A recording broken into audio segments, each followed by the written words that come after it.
शनि प्रदोष व्रत कथा। शनि प्रदोष व्रत का बहुत अधिक महत्व होता है। इस व्रत के दिन शनिवार के दिन पड़ने के कारण शनिदेव को समर्पित है। ऐसी मान्यता है कि प्रदोष काल में शनिदेव की पूजा करने से शनि दोष से मुक्ति मिलती है और जीवन में सुख समृद्धि आती है और जीवन में किसी प्रकार का कोई कष्ट नहीं आता। प्रदोष काल में शनिदेव की पूजा कर सूर्यास्त के बाद की जाती है। शनि प्रदोष व्रत कथा। पौराणिक कथा के अनुसार एक निर्धन ब्राह्मण की स्त्री दरिद्रता से दुखी होकर शांडिल्य ऋषि के पास जाकर बोली, हे महामुनि, मैं अत्यंत दुखी हूँ, दुख निवारण का कोई उपाय बतलाइए। मेरे दोनों पुत्र आपकी शरण में हैं। मेरे ज्येष्ठ पुत्र का नाम धर्म है जो कि राजपुत्र है और लघु पुत्र का नाम शुचिव्रत है। अतः हम दरिद्री हैं, आप ही हमारा उद्धार कर सकते हैं। इतनी बात सुनकर ऋषि ने शिव प्रदोष व्रत करने के लिए कहा। तीनों प्राणी प्रदोष व्रत करने लगे। कुछ समय बाद प्रदोष व्रत आया, तब तीनों ने व्रत का संकल्प लिया। छोटा लड़का जिसका नाम शुचिव्रत था एक तालाब पर स्नान करने को गया तो उसी मार्ग में स्वर्ण कलश धन से भरपूर मिला। उसको लेकर वह आगर आया। प्रसन्न हो माता से कहा कि माँ, यह धन मार्ग से प्राप्त हुआ है। माता ने धन देखकर शिव महिमा का वर्णन किया। राजपुत्र को अपने पास बुलाकर बोली, देखो पुत्र, यह धन हमें शिवजी की कृपा से प्राप्त हुआ है, अतः प्रसाद के रूप में दोनों पुत्र आधा आधा बांट लो। माता का वचन सुन राजपुत्र ने शिव पार्वती का ध्यान किया और बोला, पूज्य, यह धन आपके पुत्र का ही है, मैं इसका अधिकारी नहीं हूँ।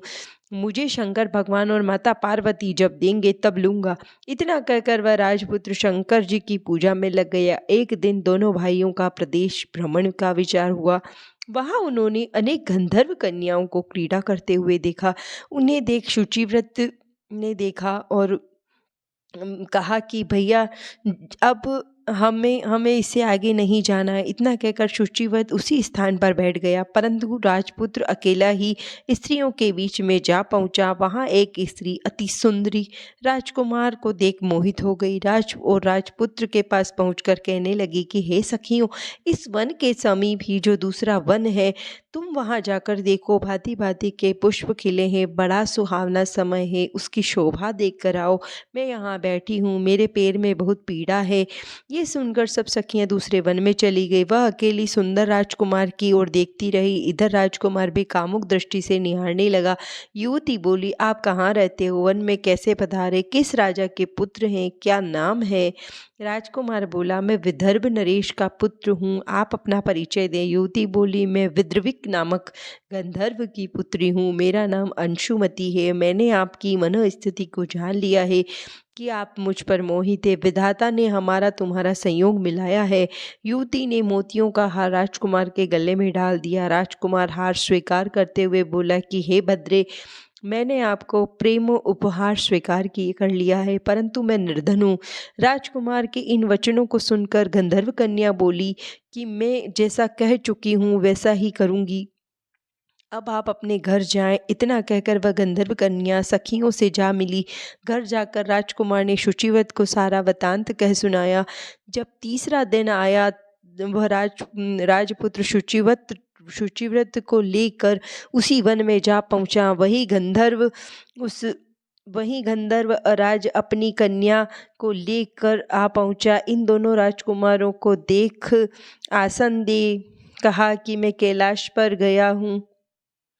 कैलाश पर गया था। वहाँ शंकर जी ने मुझसे कहा कि धर्मगुप्त नाम का राजपुत्र है जो इस राज्य विहीन निर्धन मेरा परम भक्त है। हे गंधर्वराज, तुम उसकी सहायता करो। मैं महादेव जी की आज्ञा से इस कन्या को आपके पास लाया हूँ, आप इसका निर्वाह करें। मैं आपकी सहायता आपको राजगद्दी पर बिठा दूंगा। इस गंधर्व राज ने कन्या का विधिवत विवाह कर दिया। विशेष धन और सुंदर गंधर्व कन्या को पाकर राजपुत्र अति प्रसन्न हुआ। भगवत कृपा से वह समयोपरांत अपने शत्रुओं को दमन करके राज्य सुख भोगने लगे।